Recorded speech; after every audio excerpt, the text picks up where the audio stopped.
This is The Joe Gaither Show on BamaCentral.com. Good morning, Tuscaloosa. Afternoon, West Alabama. How are you doing, everybody who's watching The Joe Gaither Show on BamaCentral and BamaCentral.com? I am, of course, Joe Gaither. You are the listener and the viewer, and I appreciate you guys so much. You're watching us on YouTube or on Facebook or on Twitter at Joe Gaither6 or at BamaCentral. You're listening to us on Spotify, Apple Podcasts, or on Amazon, The Joe Gaither Show on BamaCentral. Subscribe, rate, and review the show. Send it to a friend, and you can connect with us at Joe Gaither6 on all the social media machines. Send us your likes, comments, questions, queries, and complaints. We're going to have a fun Thursday morning. Hopefully everybody's up and at 'em, got everything rolling and getting ready for the weekend. We're going to talk about Alabama basketball defeating the Florida Gators 98-93 last night in Coleman Coliseum. Oh my God, how many different ways can this basketball team find itself winning a game? We're going to talk about Eli Gold. We're going to talk about Alabama football and Eli Gold and the multiple different layers of dynamics that go along with Eli Gold. And then, of course, we're going to finish it up with news from EA Sports. EA Sports has now offered, it's the first day that players can opt in to college football, NCAA college football 2025, I guess is what it's going to be called.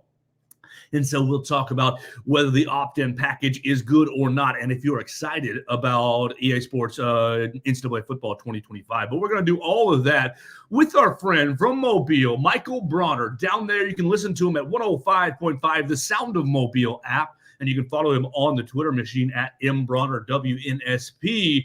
Listen to him in the mornings now. Shift from the afternoons to the mornings. You've upgraded. When you go to morning radio, they see you as more professional. So well done, Michael. You've made that move. And how are you? Happy Thursday. Oh, I'm doing great, Joe. Happy to be on your show once again. It's always a pleasure. The morning schedule has been phenomenal. So everything good down here in the 251. You getting ready to with the morning schedule to get, the season's changing. You're going to start taking advantage of the golf course a bit more. I have been, that once it got colder, I didn't really play for a couple of months there.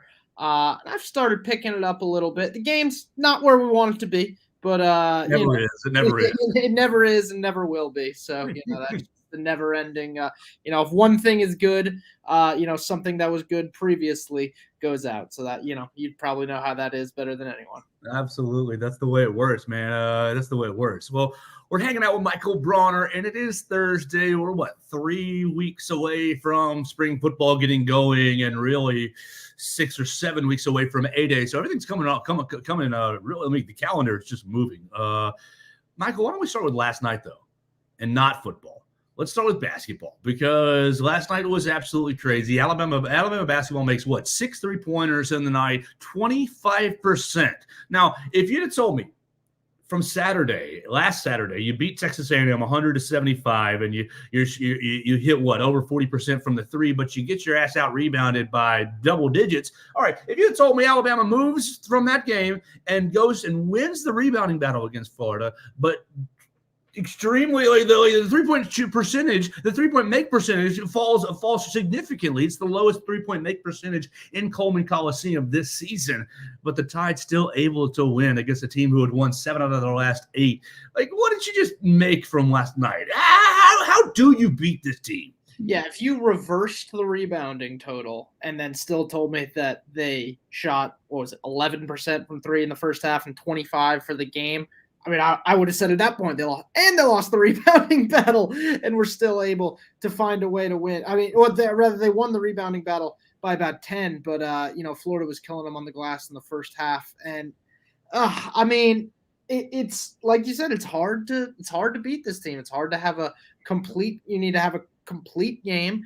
And, Alabama, it kind of reminds me a little bit of the Arkansas game at home last year. The 3 balls just not falling. And, they find a way to be able to get it done. That's just what this team kind of does. How important is Latrell Wrightsell to you after seeing him? It wasn't available last night. Anybody who's paying attention, he didn't play last night. He suffered a bit of a head injury, it seemed like, in practice on Monday. We'll see if he's available on Saturday for the Crimson Tide against Kentucky, but clearly missing Trelly Wrightsell.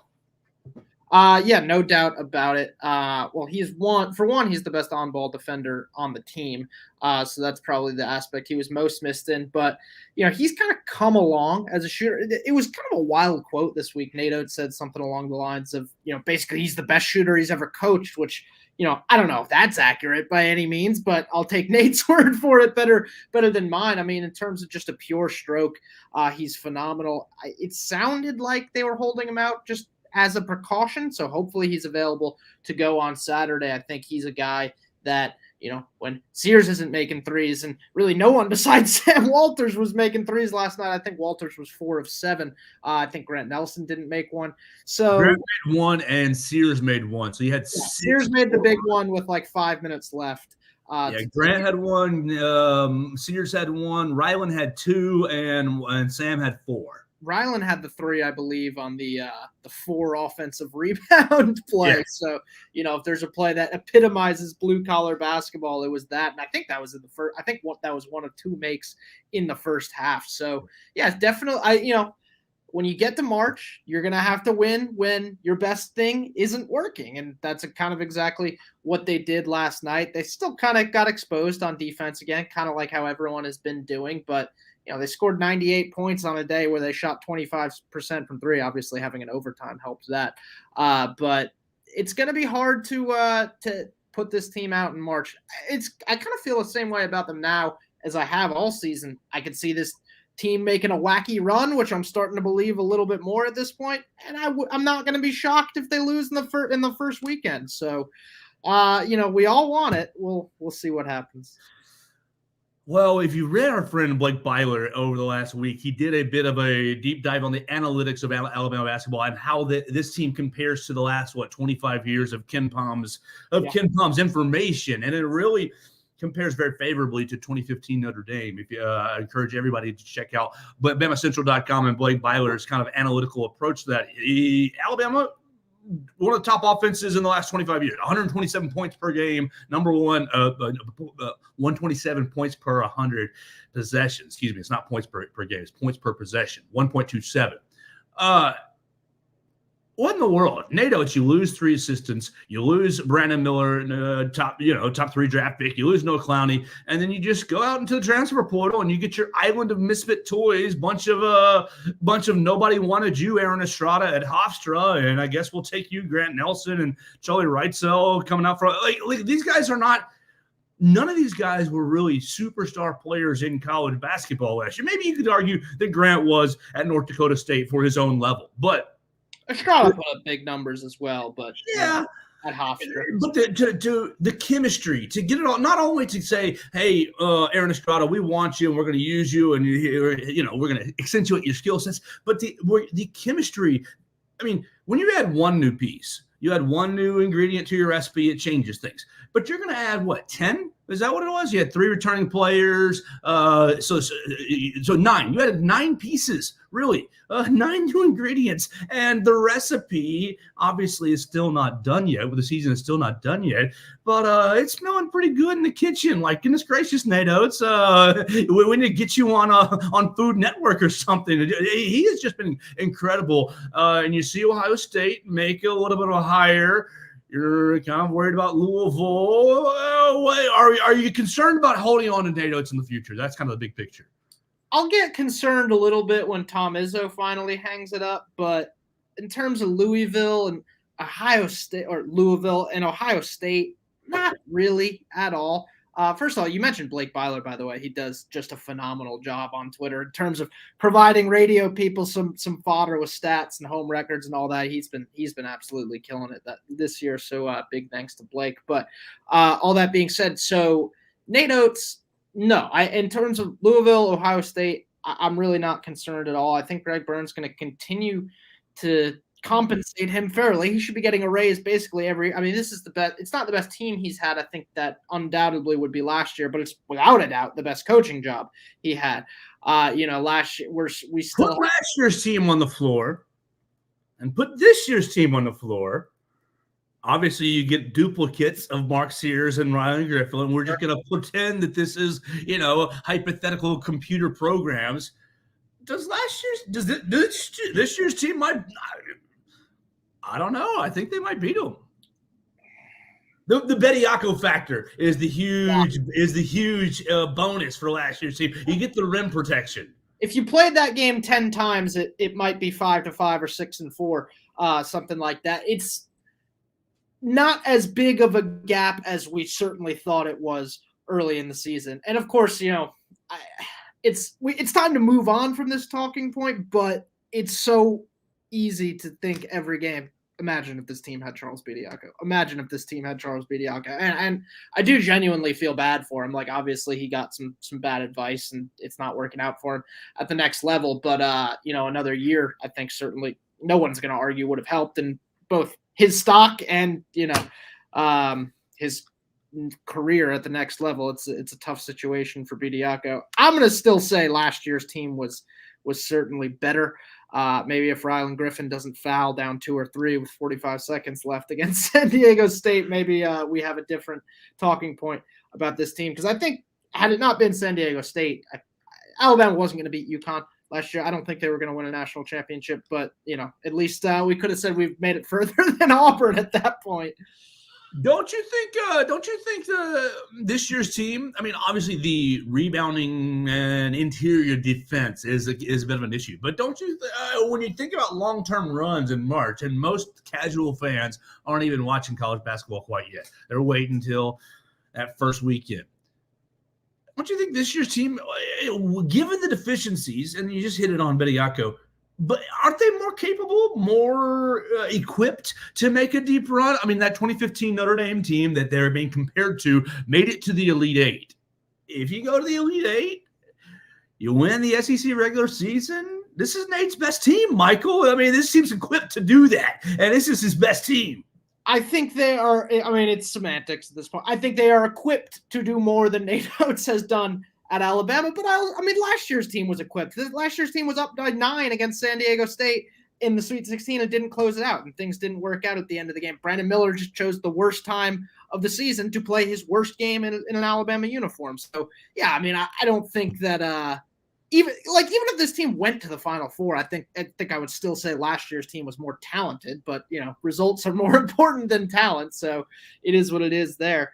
I'm definitely excited to see what this team can do, but cautiously optimistic in that, who things could get dicey early, but all you got to do is be hot for 6 games. So, I mean, this team's figuring it out. All you got to do. Well, yeah, it sounds easier when you say it now, and then we'll get to March and you run into Marquette or whoever in the Sweet 16, and things get dicey. But I don't know. I feel good about the ceiling for this team. I don't feel so great about the floor. I'll give you an example. Last year, take the Maryland game in the Sweet 16. Obviously, it's a 8 or 9 seed, and you're a 1 seed at that point. I wasn't remote. We were both at that game in Birmingham. I wasn't remotely nervous that Alabama's not going to. I mean, I think pretty much most Alabama fans would have been in agreement. All right, we're going to handle Maryland fairly easily, and then the going gets real the next game. Whereas this year, I'm going to be nervous going into a Sweet. Even if Alabama's a 2 seed and plays, a 7-10 in the second round, it's going to be. I don't know. Well, you're probably looking at that 2 or 3, and I'm really excited about it getting here. But before you get there, it's going to be 5 more games in the regular season. Alabama still with this 1-game lead. You go to Kentucky, you go to Ole Miss, you bring Tennessee into town, you bring Ole Miss and Arkansas into town. No, you don't have the home and home with Ole Miss. You go to Ole Miss, you go to Florida and Kentucky. That's right. Am I right? No, they definitely go to Florida, and I don't. Yeah. Ole Miss is not coming to Tuscaloosa. That's that's the extra game that I'm throwing in my head that doesn't exist. What do we think about going to Kentucky? Kentucky goes to Auburn, beats Auburn pretty handily, plays their best defensive game. They're going on 2 wins in a row. What was that? 3 wins in a row, and then they go to LSU last night and. Okay, I guess you consider LSU has been playing better because they just beat South Carolina. But what's Alabama going to be running into on Saturday in Big Blue Nation? Yeah, for LSU to have been playing better is a pretty low bar based on the last 2 years. LSU basketball has been a mess. They are getting better, so credit to them, and that's a huge win against Kentucky last night. They're not a tournament team. I don't think anyone. I mean, barring a crazy run in the SEC tournament, it's not going to happen. All that being said, yeah, I don't know what to make of this Kentucky game. Before last night, I would have said, yeah, that's almost a scheduled loss. I don't think anyone would disagree with that. Kind of in the way at Auburn a couple weeks ago was a scheduled loss if you're looking at the schedule in preseason. But now, I don't know. It's so weird in that, you felt not great about it after Kentucky beats Auburn. They're starting to come together. They're getting their guys back. Then they go and lose a game against LSU, and that's kind of an aberration. But they shot poorly against LSU. They're probably going to be hot on Saturday. It's, Nate Oates would tell you all about the law of averages on that.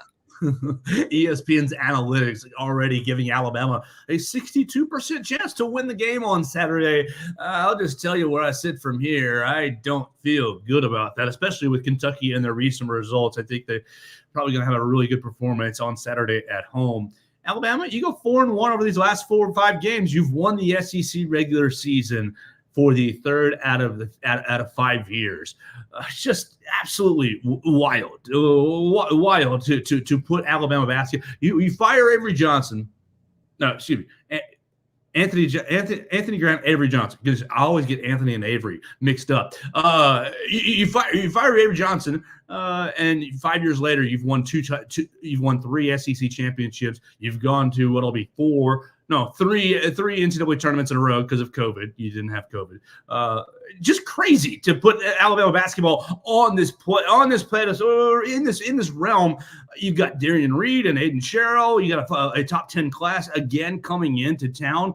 Michael, what's the next 5 years of Alabama basketball look like? Will Alabama be playing in a new arena in 5 years? Is it even important? Does Nate even care about that? As long as he's getting these 5-star recruits, use the money for the recruits instead of the bricks and mortar building. What's the next 5 years of Alabama basketball looking like? Yeah, it's funny. I think last time I was on your show, that was one of the things we talked about at the end, and it kind of looked like it's not going to happen.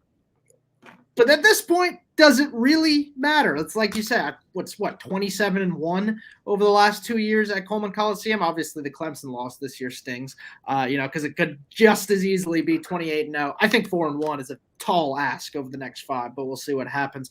As for the next 5 years, I don't know. Greg Byrne is spinning positive news, I guess, about the arena.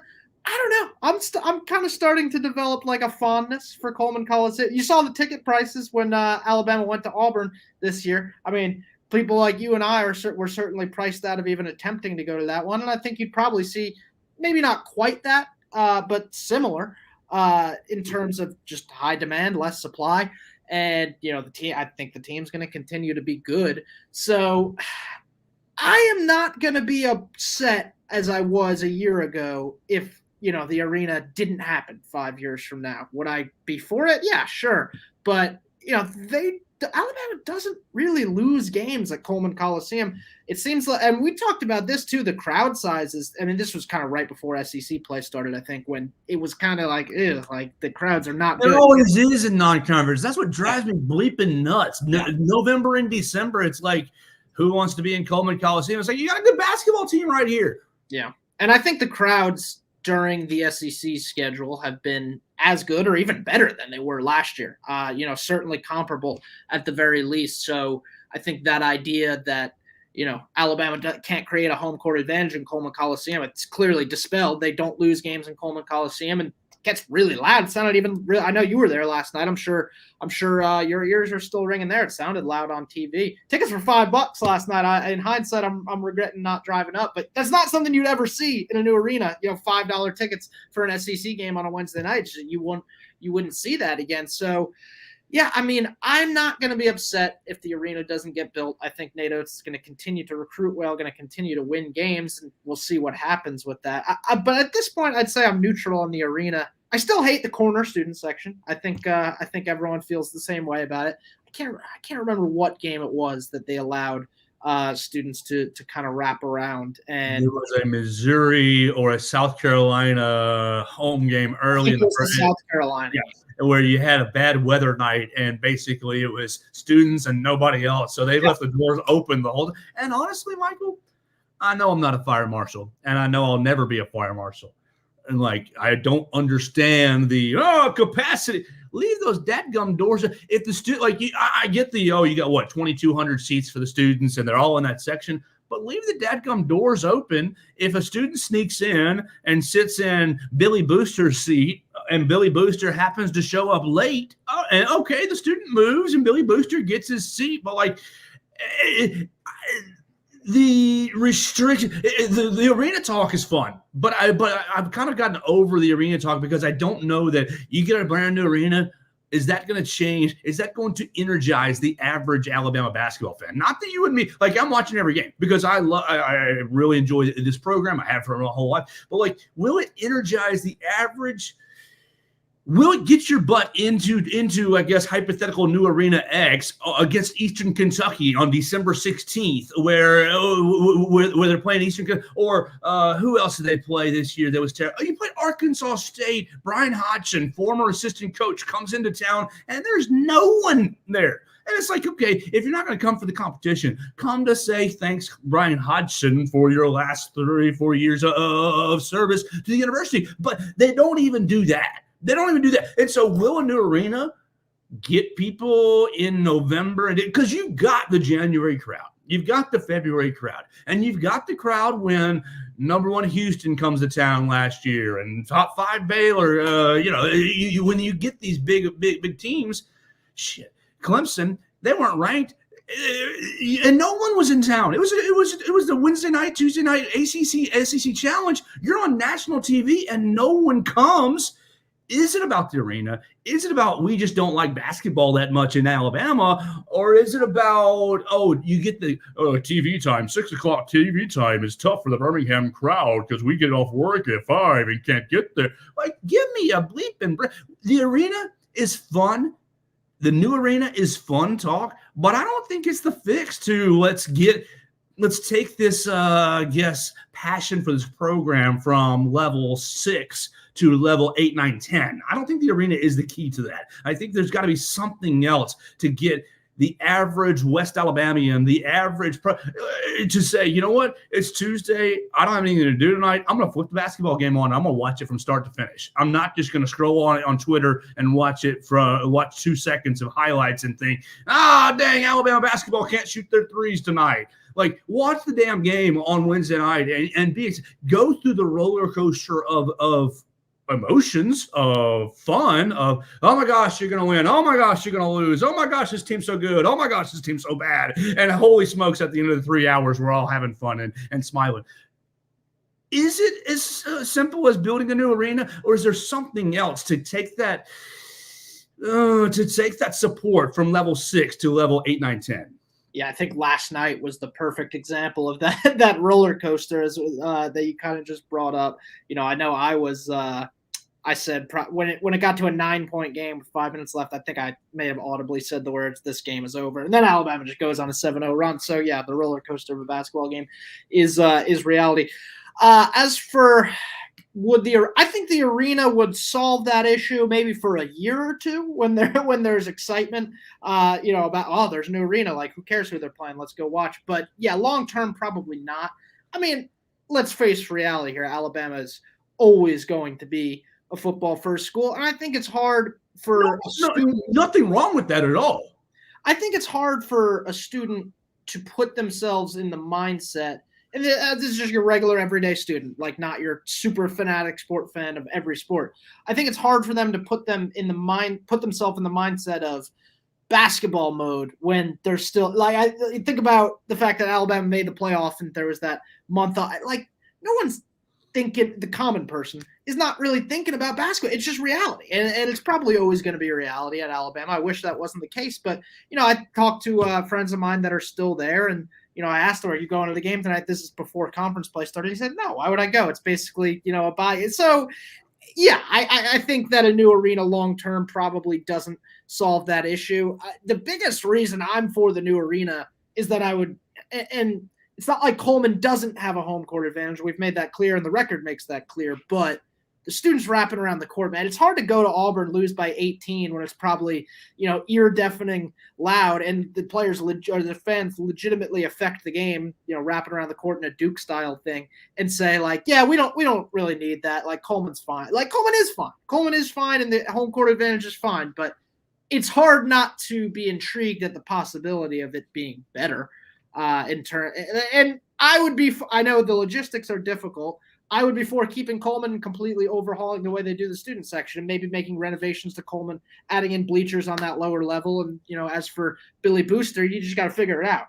That's a job for Greg Byrne. It's not a question I have to answer. It's a question Greg Byrne would have to answer. So, I would be for that, and I would be fine with that. And I do really like Coleman, but it's hard not to get excited about the possibility of a new arena. To your point, though, yeah, 2 years down the line of after its opening, it's probably the same case on a Tuesday night in December. That's the frustrating aspect to me, is that you want to get the home court advantage, and you want to so get support for the program, but you're only going to show up for the Kentuckys, for the Auburn home games, for the you had South Carolina, you had Missouri in here, and last night you had Florida in here. And yes, it was a 6:00 tip, Joe. It's hard to get from Birmingham. Give me a bleeping break. Like, tell your boss I'm leaving 15 minutes early. You got the lady singing the national anthem last night, and the arena is 70% full, 70% full for an SEC game. Now, by the time she had finished the national anthem and everybody, the lights had come back up, and you looked around, you're like, okay, people are still coming in. So you had a good crowd last night. It was a good crowd in spurts. There was a lot of sitting on your hands, anxiety, nervous last night. I just don't know what it's going to take. I think the arena is it's not a cheap trick to like spur the passion, but I do think it's a trick just to get a cheap bump in the passion, and we'll have to kind of see. I don't know whether it's TV times or it's schedule even harder. Goodness gracious, Nate Oates, is that even possible? Like, he's scheduling his ass off to try to get you into the arena, and you're still not coming for non-conference games. So it's just I don't know. I think that talk is a little overblown. Let's get a new arena. It's going to change everything. That whole argument is the one point that does make you a little bit concerned about long-term Nate Oates at Alabama. Because, we discussed, reality is it's always going to be a football school. Like, would you rather coach at a quote-unquote basketball, like a Louisville? Like, I can see why that would be intriguing to him. At the least, he knows that Alabama is always going to be a quote-unquote football-first school. And he could win back-to-back national championships, and that's still going to be the case. The question is, can he accomplish what he wants to accomplish in college basketball more likely than he can at Alabama? And I don't think he can. I think he can accomplish everything at Alabama that he could, frankly, at any other program in the country. Has it happened yet? No. Is it coming? I think so. That's what's so exciting about Coach Oates, is if you just keep recruiting at the same level, keep putting the math out there, eventually that formula is going to come up 100 for Alabama, and that's going to be a lot of fun.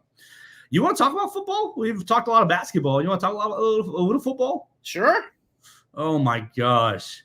Do you like the drama that's going on in the last 30 hours in the Alabama football family? Here's the thing. I wish it weren't drama. Tell everybody what's happening for the people who are living under a rock. So obviously, Eli Gold is out. Chris Stewart is in. Eli Gold did not go quietly about it, even though they wanted him to. He's saying it was anything but. He kind of even said, like, it wasn't particularly amicable, and it just – that's it. They decided to go in another direction, and Eli certainly could have said, I'm stepping down and Chris is stepping in, and no one would have questioned it at that point. We have both Chris and Eli on our station every week. We had Eli on this morning, actually, and how'd that go for you? He's not particularly happy. And I don't necessarily blame him. I mean, it's 36 years. I certainly get the argument of he should be able to go out on his own terms. But here's the thing, man, and just no one with a straight face is going to sit there and tell you that Eli Gold is a better play-by-play announcer than Chris Stewart right now. And we all love Eli. I'm not saying anything negative about Eli, but it sounds like this was in the works for a few years now. Obviously, drama within the department rather, kind of delayed things, but it would be different if they didn't have someone so talented waiting in the way. Chris Stewart is one of the best in the business. I mean, he is phenomenal. Football, basketball, whatever. I mean, obviously we've heard him longer for basketball than football, but he got his feet in the water last year and then doing the away games this year. It's like, and I hate to rag on Eli about it, but if you listen to pause real quick. I want to play a game with you because you're getting to a point that I want to play with. Let's pretend you watched no football last year. None at all. You know what the game is, but you spent a year on Mars. All right, you're coming back and you're saying, what was the biggest play last year in Alabama football? And I want you to tell me if you can tell, if our listeners, if you, Michael Brauner, or our listeners, our viewers, if you spent an entire year away from Earth and you came back and said, what happened in Alabama football? I'm only going to give you 30 seconds of audio for the biggest play of the year. You tell me what happened, and this is what you get. 4th and goal from the 31-yard line. Here's the snap. Milrose stands in, lets everybody get downfield.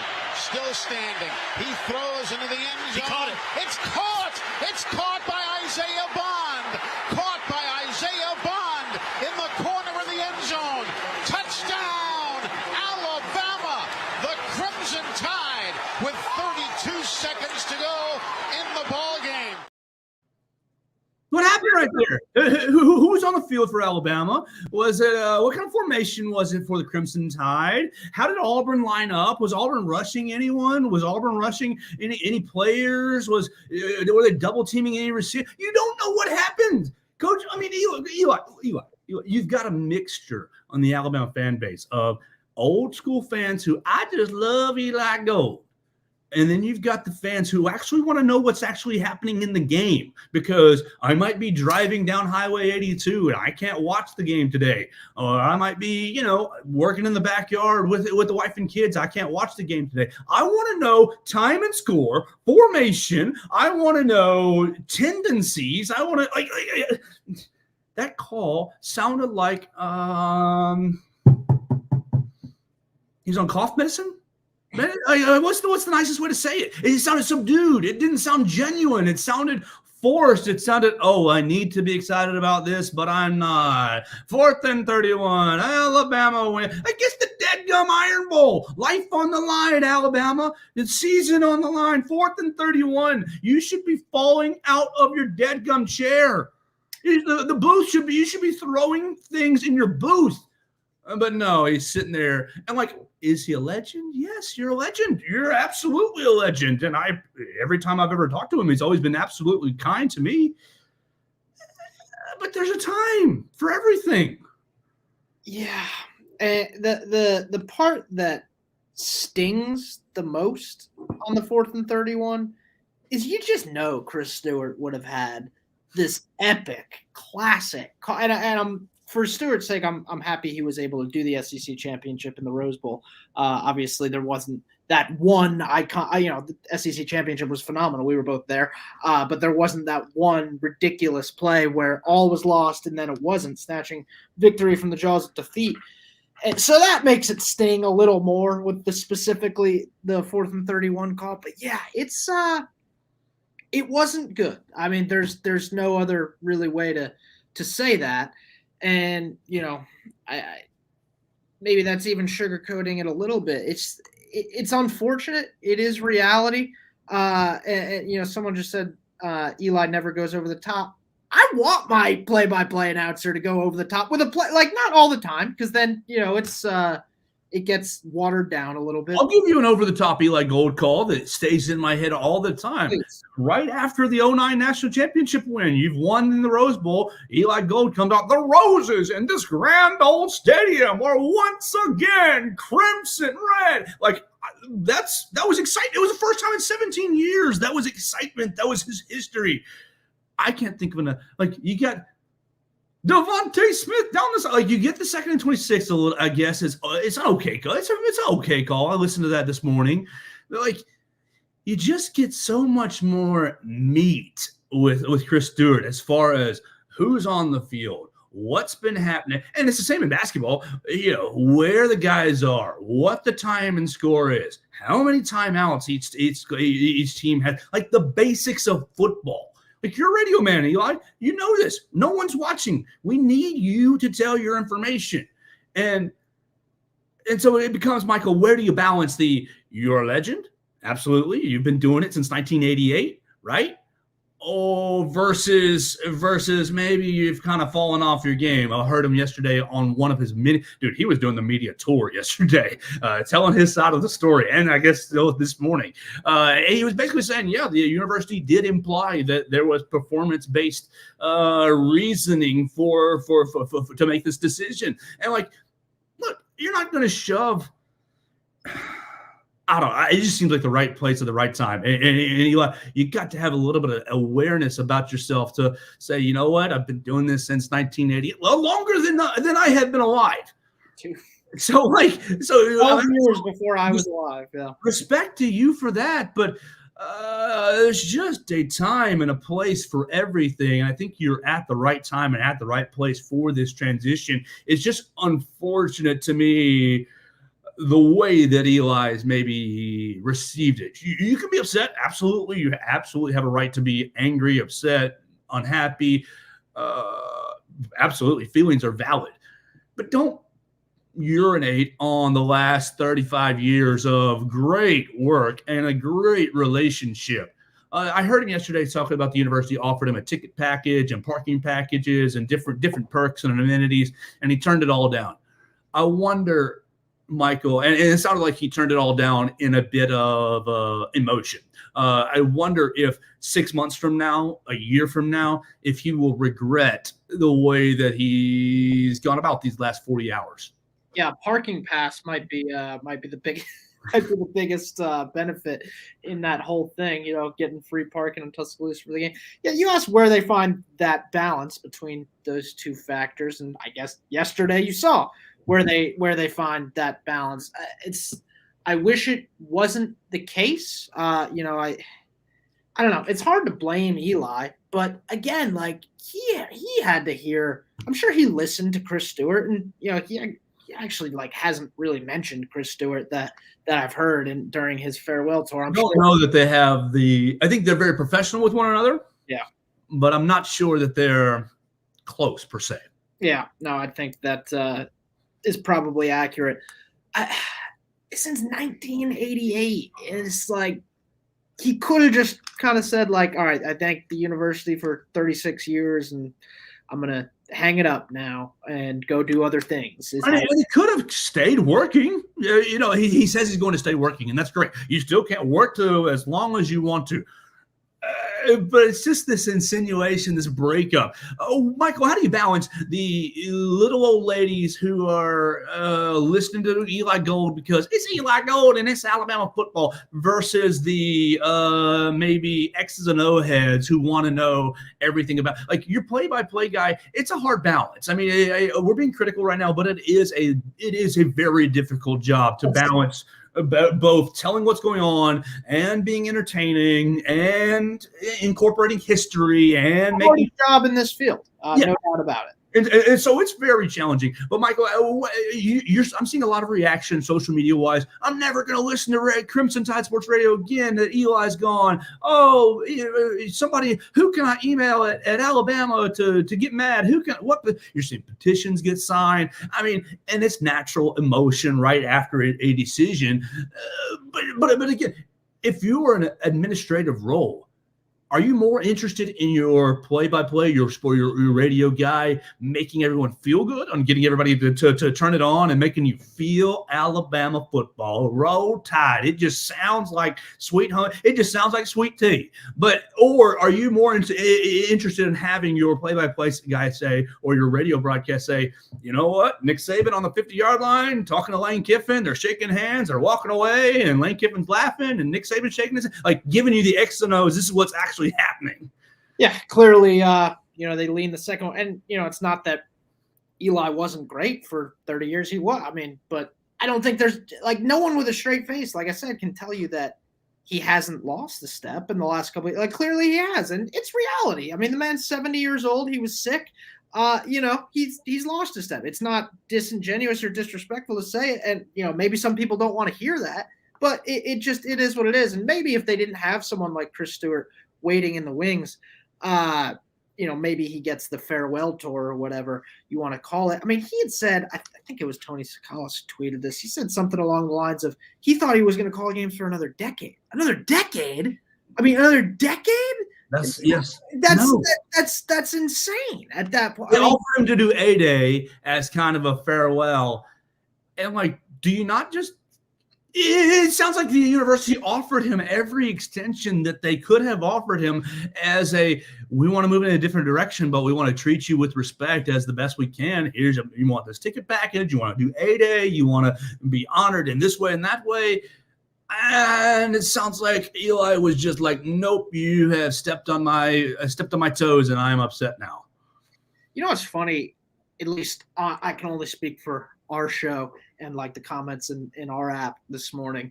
It was certainly yes, on the Sound of Mobile app, which you can download and listen to any of our content on 105.5, the first FM sports station in the country. All sports FM sport. Anyway, all that, the shameless plug there.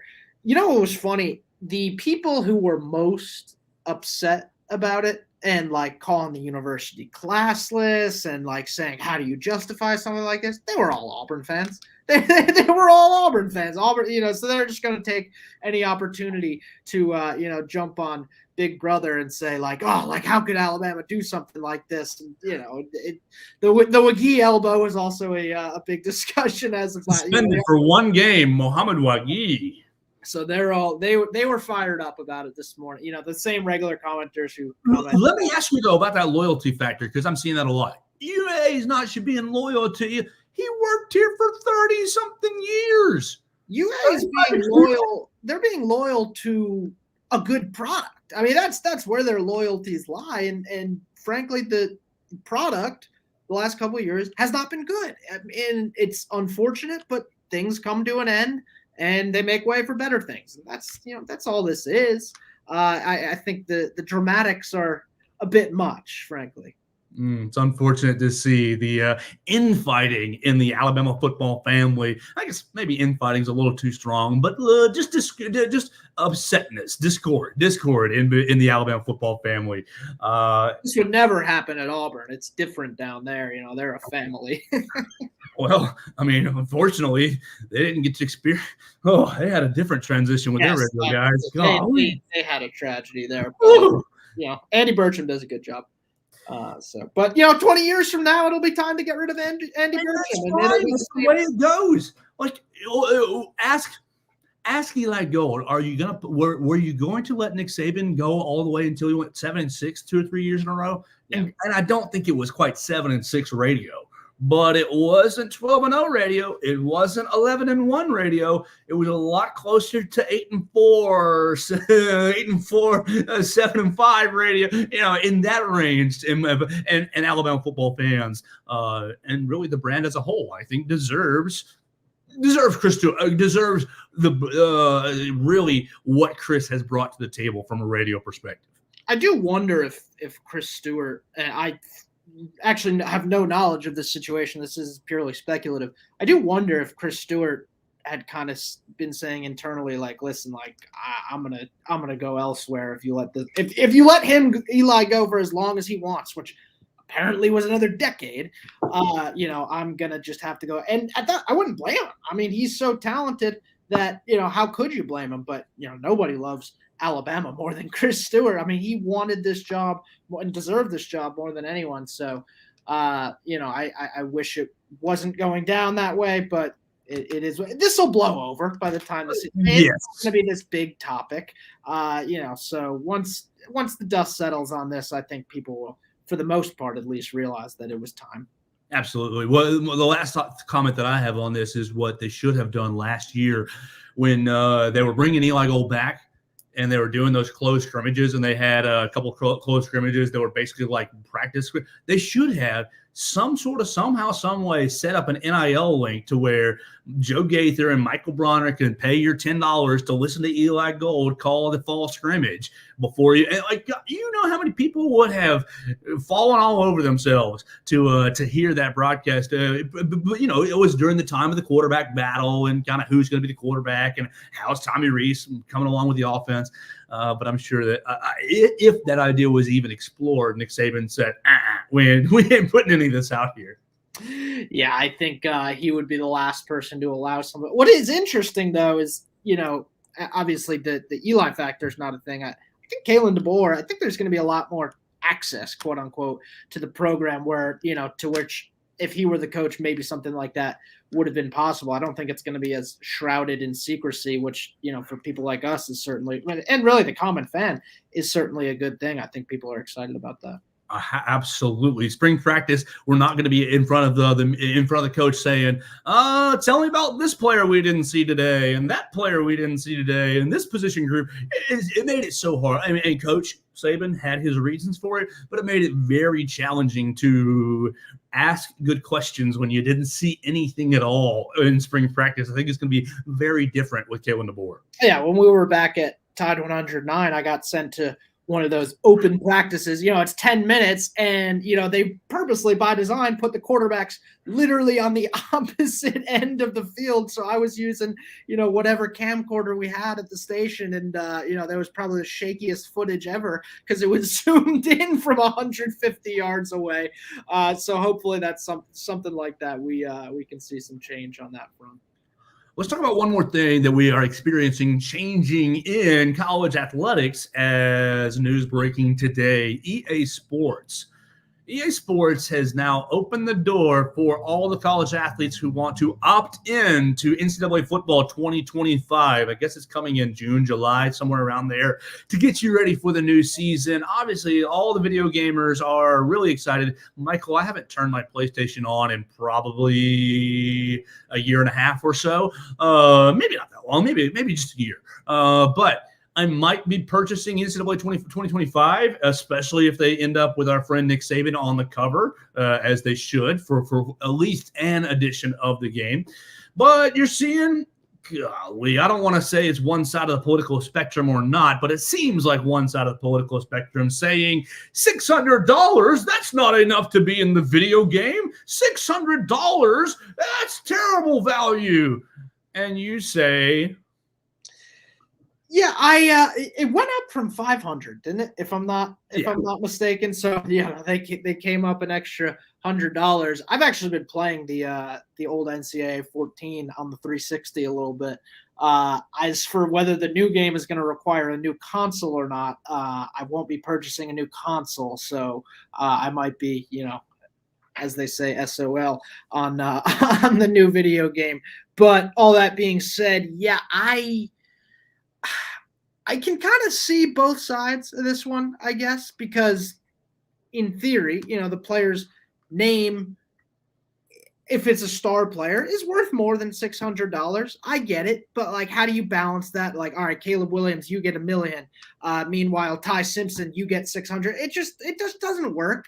You know, out there on the roster. It would be. I mean, if this was 5 years ago, even, you know, $600 would be, you know, the best thing ever. I mean, and obviously the NIL laws were what was keeping this game from existing for a while. So, you know, that's kind of a moot point. But yeah, I mean, if it was me, $600 is more than enough. I would do it for free because I just want to be in the video game. But I can understand the mindset of players that say like, oh, like only 600. I get it. I don't like it, but I at least get it. I think there's a lot of players who that's going to be fine for. Probably most players that they just want to be in the game.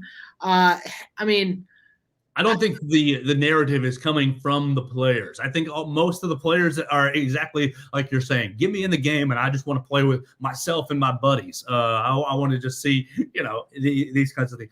Your point is probably something that a lot of people aren't anticipating. You're Jalen Milroe. He's going to get his $600 check, but I promise you, Jalen Milroe and whoever else, who you want to go with. Not to, I mean, Archman, Jalen Miller, Quinn Ewers, and Carson Beck. Boom. Those three guys are getting a lot more than $600 because they're going to put some sort of something on their social medias, or they're going to be involved in some sort of commercial for the game. They're going to get a lot more. The faces, they're going to get a lot more than $600. But the backup offensive lineman that just got onto campus, that $600 check's going to be great for them to have their name in the game and them to play with their buddies. Yeah, in the NIL era, I think $600 is mostly pennies on the dollar for most of these guys. But, and I hate to be in the NIL's ruining college football crowd, but, there's certainly been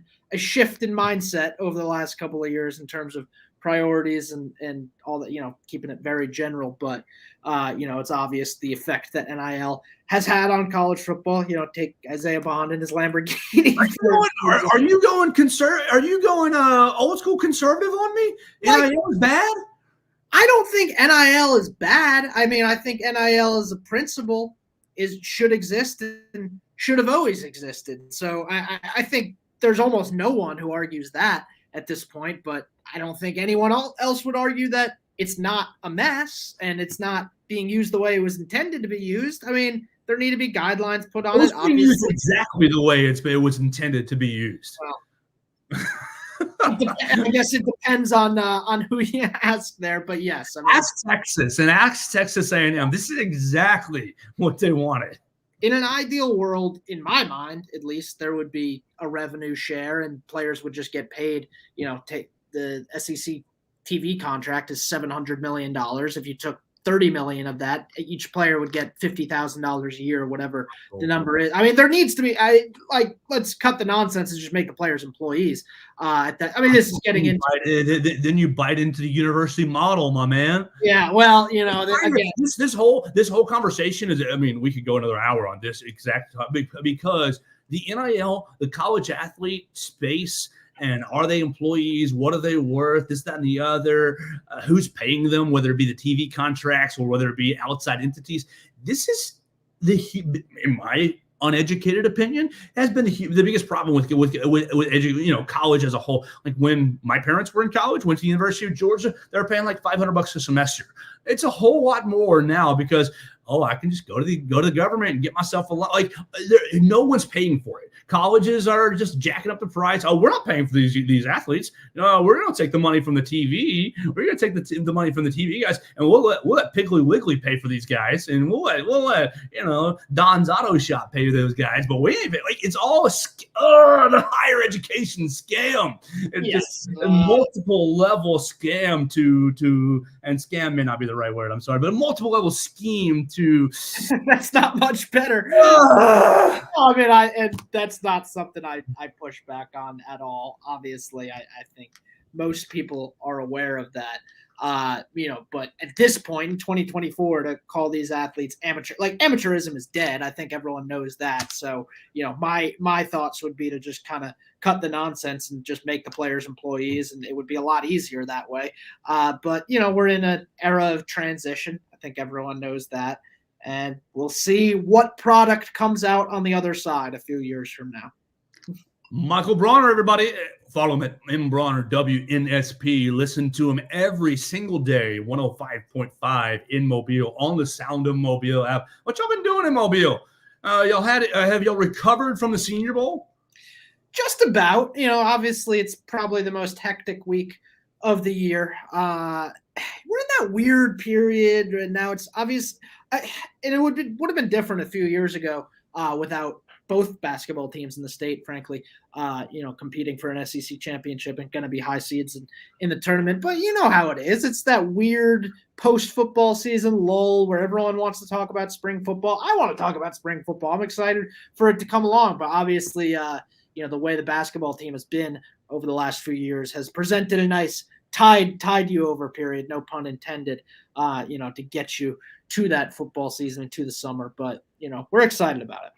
Are you going to a SEC tournament in Nashville? TBD. Okay, TBD. Right.